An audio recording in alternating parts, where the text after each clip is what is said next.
Welcome to Colorado Homes and Lifestyles, where style comes home. This recording is brought to you by Aftersight, and it is intended to be used solely by individuals who are blind or have low vision.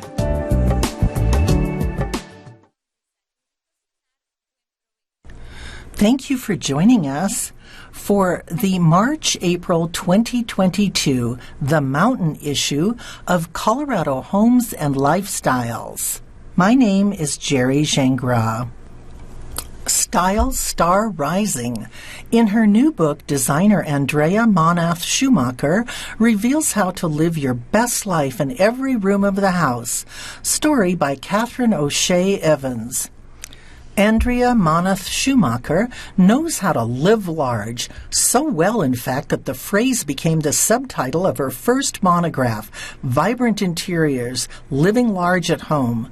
Based out of Denver and Santa Barbara, the itinerant designer travels the world for inspiration and often incorporates international finds into her projects, along with plenty of well-curated art pieces. Her eye for art is practically a family heirloom. Elizabeth Monath, her grandmother, was an understudy of Salvador Dali in 1930s Paris. Growing up around her art gave me a sense of color and combining colors and patterns, says Schumacher. She taught me all about color theory and being brave. We chatted with the designer about everything from her favorite places to shop in Colorado to which countries make her decorator our heart go pitter-pat. Did you know you become a decorator even as a child? My mom said that she always knew. I was always rearranging my room. I remember pulling my bed into my closet and creating this little alcove, just taking the doors off and painting it inside and pulling the bed in there. I had a coral orange room for a long time. Later, I went to school for fashion merchandising, and I met a person who was doing a design program, and he got me all excited about it. And so I took a class and fell in love and changed my major. What's your favorite place to travel for inspiration? Probably Japan or Morocco. I love all the lighting and saturated colors in Morocco, and the rugs are amazing. But I also love the way they put things together, too. And then in Japan, I think it's the serenity of their interiors and the innovative ways the Japanese design things. What's your favorite source in Denver for fun accessories and antiques? I go to Decor Asian. They have little vignettes of different colors in Denver. Somebody might shop in Paris and bring stuff back from there, and then they have Scandinavian things. It's awesome. It was just an Asian store once, and then they changed their concept to letting antique dealers do little vignettes. You need to go. It's really good. What are you always on the hunt for? Antique doors that I can incorporate, or Rajasthani arches or columns. I have the contractor build them into the walls. I love the Indian carved stuff. I think it has the most detail. How does Colorado influence your interiors when your projects are here? Any region affects some of your choices, right? I mean, if you're in Palm Beach, you can go with lighter linens and pinks and greens. Here, we often select warmer textiles and heavier materials, like wools. But you don't ever go all Colorado with big stones and river rocks. That's too literal for me. This is really a tough question. What's your favorite paint color? Well, my basic white is Benjamin Morin's OC 45 Swiss Coffee. It's chameleon white, so if you accidentally put something ivory up against it or cream-colored, it will chameleon into looking good with it. You don't have to worry about getting the tone of your white correct. Do you have any design pet peeves?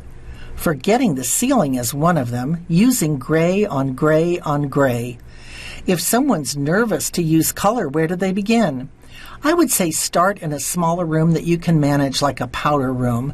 You could do just the ceiling in a room, a fun color, and see how that goes, and then go from there. We often wallpaper ceilings. If you're in a new build, you could do a coffered ceiling and then wallpaper inside that. That'd be fun. That's so pretty. How does travel inspire your interiors? Oh, it's just so endlessly inspiring. Not only do you see different products that you don't see in the U.S., but you also see the way they put things together. I love infusing an ethnic vibe into a room where you're blending things from all over, so it's not just, say, a Moroccan-themed space. Do you have any decorating rules to share? Obviously, scale is important, and getting it right is really important, but I think it has to do with the room itself. So it depends on the height of your ceiling and the size of your sofa. That would dictate the size of your side tables and your coffee table. Play with your scale before you buy, and make sure your furniture purchases are scaled correctly in your room, because it's a pet peeve when it's out of whack. What are your design trademarks as a designer? People come to us for interior architectural help because I have that background, and I think a lot of people know that about me. I get hired a lot when they're in the beginning stages of building because I have an eye for making sure that the architect doesn't forget where the towel bars are going or where the robe hook should be, and what walls are blocking your view or straightening something out so it's more symmetrical. Nice. That's important. And people come to me for pattern play and color. I know how to use color. I'll say, if you could have dinner with two designers living or dead, who would they be? Dorothy Draper and Albert Hadley. They're iconic. Why is it important that people create a home that lives large? I think the pandemic showed us that. Life's too short to live in a bland house.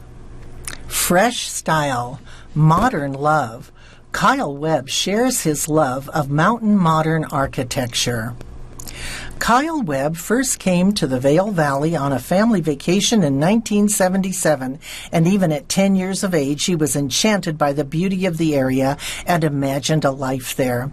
Around that same time, he was also already drawing houses. Years later, degrees in hand, he returned, and during a stint working for Jim Mortar at Mortar Architects, he discovered his true architectural calling. Jim was the only one doing anything contemporary, recalls Webb, and when I had the chance to do cleaner, more modern architecture, I knew that was really my love.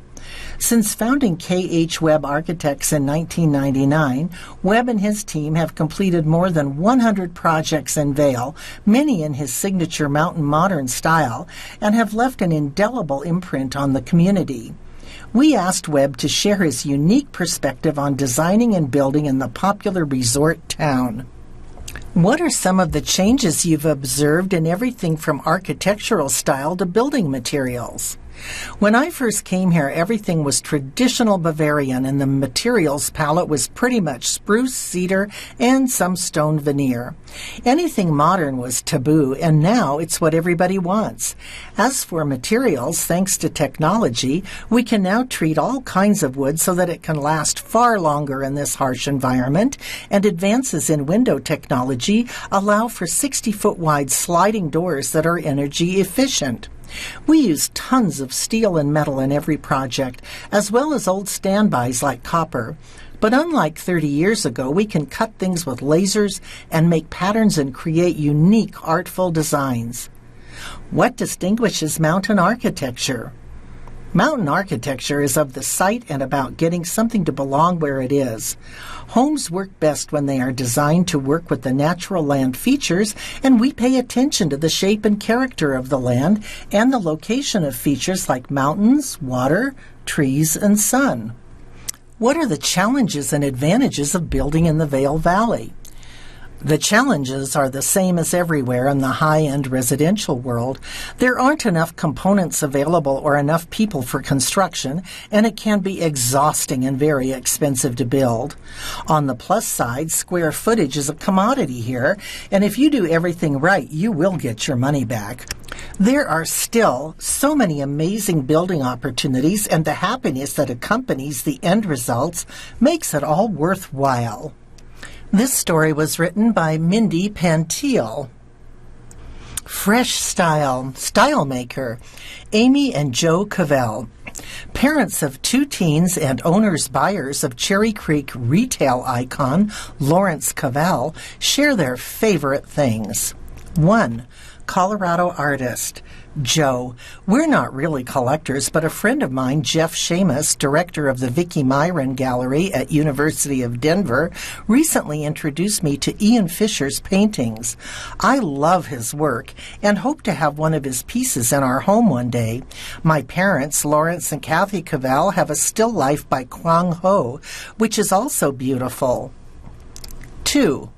Furniture design. Joe, we've never used an interior designer for our store or home, but when we eventually do, we'll go with John Brooks in the Denver Design District. Owners Art and Marv and store manager Ben are longtime friends, and they are beyond talented. John Brooks, 601 South Broadway, Suite L, Denver, johnbrooksinc.com. 3.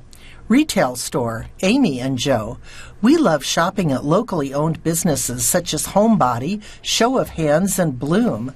Homebody owner Dory Pratt has a great eye and curated home goods that you don't see everywhere else. Homebody, 2920 East 6th Avenue, Denver, homebodydenver.com. 4. Housewarming gift. Amy, Aesop Geranium Leaf Body Cleanser Hand Wash and Hand Balm Set.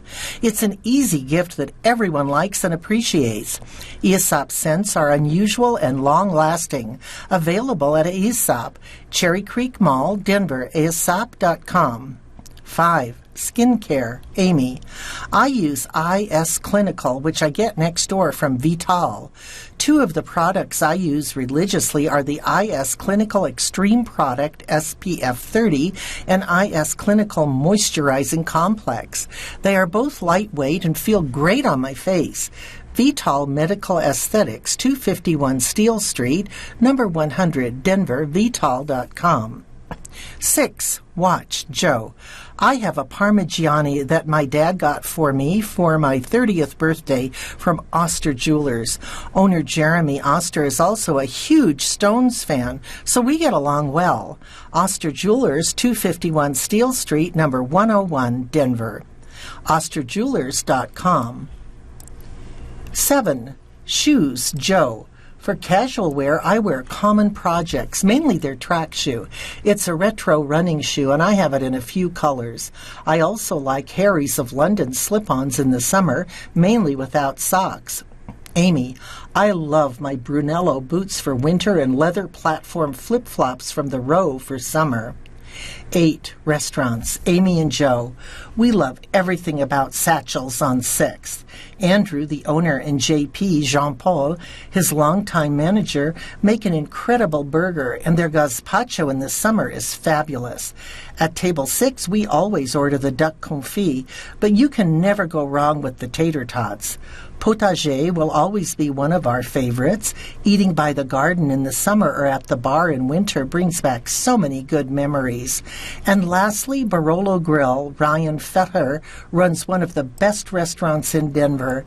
Everything is sublime. Clothing designer, Amy.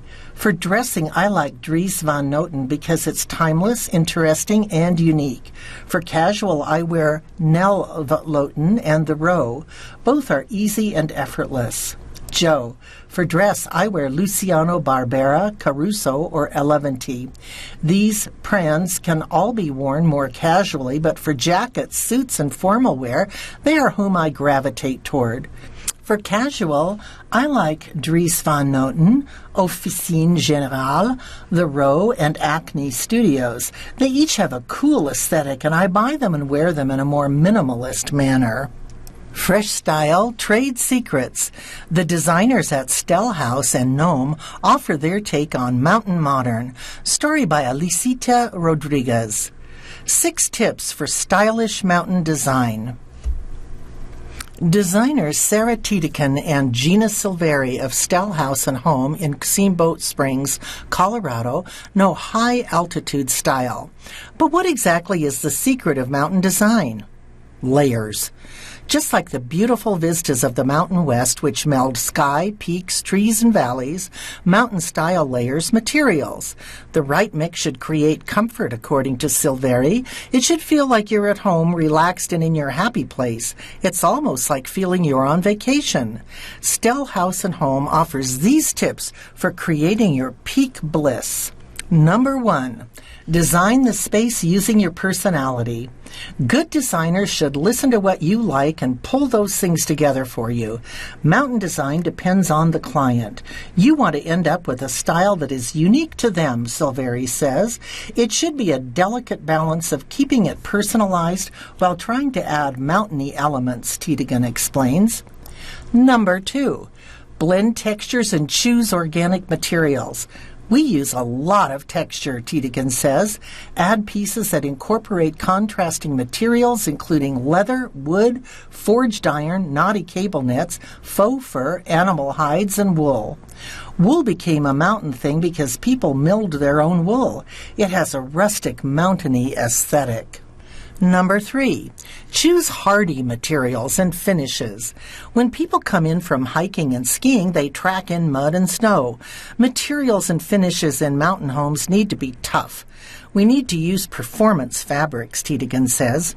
She also recommends engineered wood floors and hardwoods such as oak and hickory. I tend to steer clients to wool area rugs because they're easier to clean and they last forever, Silveri adds. Number 4, add pops of color. A little color can go a long way in adding personality, says Silveri. Little moments of being bold can make the space. She recommends opting for neutral colors for the main furniture and surfaces, then injecting color through secondary pieces like table lamps, pillows, throws, and accent chairs. Number 5, incorporate a variety of styles. Try not to commit yourself to one style, Tiedemann says. Keeping to one style can easily date the home. Instead, layer different styles and materials. The floor doesn't have to match the trim and doors. We go into houses where everything is the same. It doesn't have any depth or layering, and that makes it feel it's from a specific era. Number 6, create comfortable, usable spaces. Don't spend a lot of money on a white couch if you're going to worry every time you drink red wine. You don't want to feel like you're living in your own gallery, Tiedemann says. We're always trying to create spaces people just want to be in. Hall of Excellence, CH&L's 2022 celebration of Colorado's outstanding design leaders. Story by Risha Mitchell. Colorado Homes and Lifestyles created the Circle of Excellence to acknowledge the talented community who continue to raise the bar on innovative design in Colorado. This year, we are creating our first ever Hall of Excellence as a tribute to these individuals who were awarded a Circle of Excellence award during the past 5 years. The idea for this tribute came when we realized how many stories these design leaders have contributed to in the pages of Colorado Homes and Lifestyles, says Assistant Editor Risha Mitchell, who spearheaded the list. We think this section will be a service to our readers to see the breadth of talent in Colorado. The list has been organized by location and then by profession: architects, interior designers, kitchen designers, and landscape architects. In addition, we've included a list of CH&L stories in which their work appeared from 2017 through the January-February 2022 issues. Readers will find these stories available at coloradohomesmag.com. Hall of Excellence. Reaching new heights. Above Aspen, an art-filled home offers seclusion, serenity, and wraparound mountain views. Story by Suzanne S. Brown. When it was time to add interior decor elements into this well-designed mountain home situated on 20-plus acres high above Aspen, Sean Henderson knew he had needed a thoughtful approach. Not only is the modern home by Scott Lindenau of Studio B Architecture and Interiors impeccably conceived, the homeowners own an impressive collection of fine art and furniture. When describing what the Hong Kong-based couple wanted for their vacation retreat, architect Lindenau recalls, "The clients were very interested in the spirit of wood. That resonated with him. We define our work as calculated and restrained," he says. "We strive to minimize our material palette with it being quite and simple." Lindenau chose chiseled limestone, granite, sustainably harvested teak, and true Japanese plaster for the exterior, and used teak wall veneer inside for walls and the entry staircase. He used wire-brushed white oak planking for the floors. To further customize the interior, Lindenau flew in a team of U.S.-based craftspersons who had been trained in Japan to plaster interior walls in a technique called wara-juraku, which incorporates straw for a textural effect. Those elements also appeal to Henderson, who says that he is inspired by how his clients want to live and tries not to compete with the views afforded by spectacular mountain properties. "The hallmarks of my interiors are that they are warm, thoughtful, and comfortable," says the New York-based designer who launched his firm in 2003. His first monograph, Sean Henderson, Interiors in Context, was recently published by Monticelli Press and includes this modern Aspen home. All the architecture was done beautifully, Henderson says. Sleek, lacquered kitchen cabinetry and custom built-ins, like the platform bed and nightstands in the primary bedroom, executed by Colorado Custom Millwork in Glenwood Springs, underscore the home's modern design. The owners were able to use much of their modern art and mid-century Danish furniture in the rooms, but given the home's size of 9,000 square feet and the generous proportion of the living spaces, additional furnishings were needed, Henderson says. The house is rectilinear, and much of the existing furniture has curvy geometric mid-century modern appeal, which provided the perfect counterpoint. Working off of these forms is what helped inform my choices, the designer says. To me, the biggest challenge was coming up with an appropriate layout that made the house feel really comfortable and using a combination of textures that felt balanced. A gallery-like entry lends a strong first impression. It creates a moment with the amazing Antony Gormley sculpture the couple has, Henderson says. A bright yellow stool from Warren Plattner is an artsy spot for removing boots, as is the stone and blackened bronze bench by Eric Slayton. Book-matched teak veneer walls and a teak staircase lead up to the large main living room, which has walls of glass on two sides that capture snow-capped vistas of the Elk Mountains. To create a sense of intimacy in one big room, Henderson divided it into two. One is centered on the fireplace, and one is about experiencing the view, a place to sit and meditate. Henderson loves chairs of all kinds, but is particularly fond of a classic original on display in the living room, a sheepskin-clad tired man chair originally designed by Fleming Lassen. In 1935, sits next to a Hans Wegner peacock chair. In addition, a pair of charcoal gray upholstered armchairs and a mid-century modern custom sofa surround a custom coffee table that is 7 feet in diameter. On the other side of the room, a bright blue curved sofa from Vladimir Kagan faces a pair of Wegner's wingback Papa Bear chairs, another of Henderson's favorite seating options. Separating the seating areas is a 1970s-era vintage carved wood table.